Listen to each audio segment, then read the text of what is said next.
அனைவருக்கும் வணக்கம். தெய்வீக பலன்கள் சேனல் சார்பாக தங்களை அன்புடன் வரவேற்கிறோம். இன்று நம் காணொளியில் காண விரும்புவது சந்திர கிரகணத்தில் வரும் மாசி மாத பௌர்ணமி சிறப்புகளை பற்றி இந்த காணொளியில் பார்க்கலாம். வாருங்கள் காணொளிக்கு செல்லலாம். மறக்காமல் ஒரு சப்ஸ்கிரைப் செய்யவும். சந்திர கிரகணமானது மார்ச் மாதம் 3ஆம் தேதி மாலை 3:20 சந்திர கிரகணம் தொடங்கி இரவு 7:53 முடிவடைகிறது. சந்திர கிரகணம் நாளன்று பெரும்பாலான கோவில்களில் நடை அடைப்பது வழக்கமாகும். மாசி மாத பௌர்ணமியை ஒட்டி இன்று திருவண்ணாமலையில் லட்சக்கணக்கான பக்தர்கள் கிரிவலம் செல்லுவார்கள்.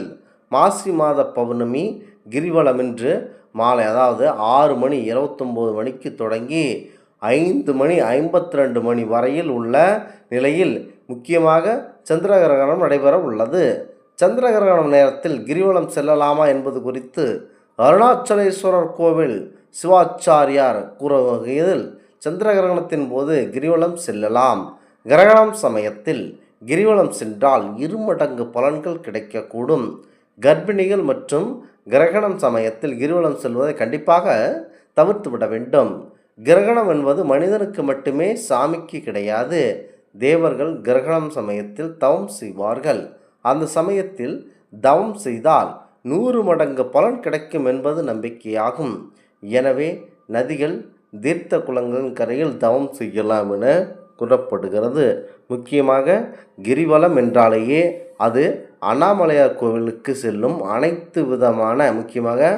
அனைத்து விதமான மக்களின் மாபெரும் சிறப்பம்சமாக விளங்குகிறது.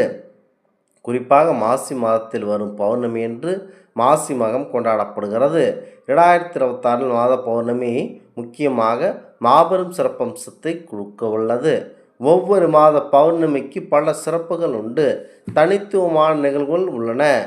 அதேபோல ஒவ்வொரு பௌர்ணமி நாளிலும் வெவ்வேறு கோயில்களில் பல விசேஷங்கள் நடைபெறும்.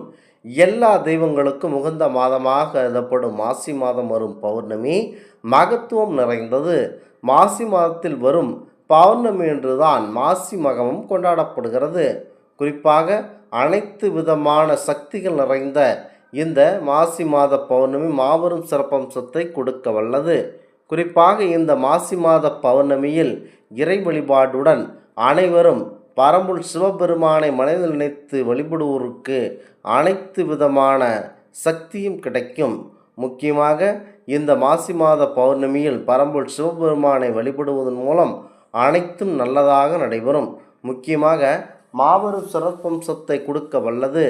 மாசி மகம் என்றால் புண்ணிய நதிகள், நீர்நிலைகளில் நீராடினால் பாவங்கள் தீரும் என்பது பலருக்கும் தெரிந்திருக்கும். ஆனால் புனித நீராடல், பித்ரு தர்ப்பணம், ஆலய வழிபாடு என பல சிறப்புகளை கொண்ட மாசி மகத்தின் முழுமையான பின்னணி அனைத்தும் சிறப்பு மிக்கது. முக்கியமாக ஆன்மீக ரீதியாக மிகவும் பலம் வாய்ந்த மாதங்கள் ஒன்று மாசி மாதம்.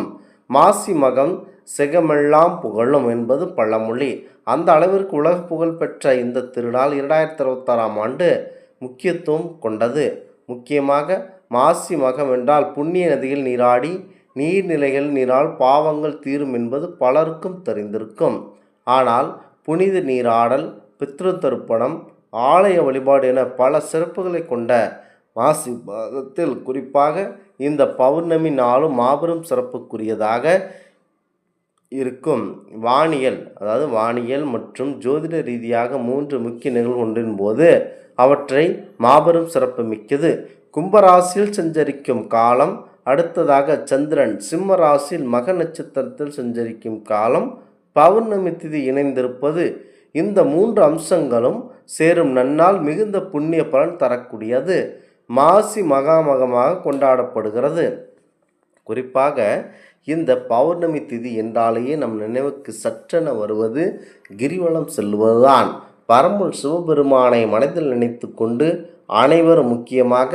அனைவரும் பரம்பொருள் சிவபெருமானையும் பார்வதி தேவி மனதில் நினைத்து கொண்டு அவர்களை முழு உள்ளன்போடு நினைத்து நீங்கள் எந்த விதமான கஷ்டமாக இருந்தாலும் அதனை மனதில் நினைத்து கொண்டு பரம்பொருள் சிவபெருமானை வழிபட்டீர்கள் என்று சொன்னால் அனைத்து விதமான நன்மைகளும் நமக்கு கிடைக்கும் என்பது ஐதீகமாகும். குறிப்பாக பௌர்ணமி என்றாலேயே அது சிவ வழிபாட்டிற்குரிய மிக முக்கியத்துவமான நாளாகும். இந்த நாட்களில் நீங்கள் கண்டிப்பாக ஆலயம் சென்று சிவனையும் பார்வதியும் வழிபட வேண்டும். மாசி மாதத்தில் வரும் பௌர்ணமி என்று முக்கியமாக மாசி மகமும் கொண்டாடப்படும். 2026 மாசி மாத பௌர்ணமி குறிப்பாக இந்த நேரத்தில் முக்கியத்துவம். ஒவ்வொரு மாத பௌர்ணமிக்கும் பல தனி சிறப்பு வாய்ந்த சக்தி இருக்கின்றன, தனித்துவமான நிகழ்வுகள் உள்ளன. அதேபோல ஒவ்வொரு பௌர்ணமி நாளிலும் வெவ்வேறு கோயில்களில் பல விசேஷங்கள் நடைபெறும். எல்லா தெய்வங்களுக்கும் உகந்த மாதமாக இருக்கும் மாசி மாதம் வரும் பௌர்ணமி மகத்துவம் நிறைந்தது. மாசி மாதத்தில் வரும் பௌர்ணமி என்றுதான் மாசி மகம் கொண்டாடப்பட்டது. முக்கியமாக 2025 மாசி மாத பௌர்ணமியில் முக்கியத்துவம் வாய்ந்ததாக பார்க்கப்பட்டது. குறிப்பாக 2026ஆம் ஆண்டு மாசி மாத பௌர்ணமி முக்கியமாக இன்று செவ்வாய்க்கிழமை என்று சிறப்பாக இருக்கின்றன. இந்த பௌர்ணமியானது திங்கட்கிழமை மாலை 6:28 முதல் மார்ச் 3, 2026 செவ்வாய்க்கிழமை மாலை 5:52 வரை உள்ளது. உதய நாளிகை அடிப்படையில் கணக்கிடப்படும் திதி விவரங்கள் உறுதிப்படுத்துவது அவசியம் என்பதனால் மாசி மாத பௌர்ணமி செவ்வாய்க்கிழமை என்று கொண்டாடப்படுகிறது. ஒவ்வொரு மாத பௌர்ணமி ஒரு குறிப்பிட்ட நட்சத்திரத்துடன் தொடர்புடையது. மாசி மாதத்தில் வரும் மக நட்சத்திர பௌர்ணமி மிகவும் ஆன்மீக முக்கியத்துவம் பெற்றது. மகம் நட்சத்திரம் கேதுவின் நட்சத்திரமாகும். சிம்ம ராசியில் சந்திரன் கேதுவின் நட்சத்திரத்தில் இருக்கும்போது, கும்பராசியில் சூரியன் ராகுவின் நட்சத்திரத்தில் இருக்கும்போது மாசி பௌர்ணமி வரும். பௌர்ணமி திதி திங்கட்கிழமையும் செவ்வாய்க்கிழமையும் தொடுவதனால் சிவசக்தி அருள் பெற உகந்த காலமாக கருதப்படுகிறது.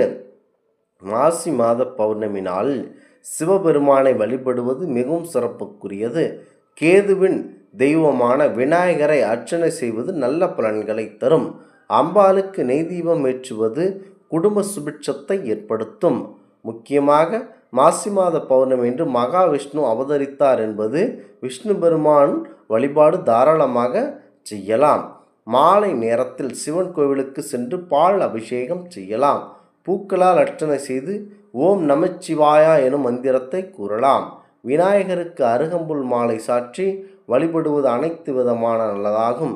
குறிப்பாக திருவண்ணாமலை கிரிவலம் செல்ல விரும்புபவர்கள் மார்ச் மாதம் 2ஆம் தேதியில் கிளம்பிய திங்கட்கிழமை மாலை முதல் மார்ச் மாதம் 3ஆம் தேதி என்று செவ்வாய்க்கிழமை 6 மணி வரை கிரிவலம் செல்லலாம். பௌர்ணமி இரவில் கிரிவலம் செல்வது ஆன்மீக ஆற்றலை அதிகரிக்கும் என்பது குறிப்பிடத்தக்கது. இந்த ஆன்மீக தகவல் உங்களுக்கு பிடித்து இருந்தால் தெய்வீக பலன்கள் சேனலை கண்டிப்பாக சப்ஸ்கிரைப் செய்து கொள்ளவும். மீண்டும் ஒரு நல்லதொரு காணொளியில் உங்களை சந்திக்கிறோம். நன்றி, வணக்கம்.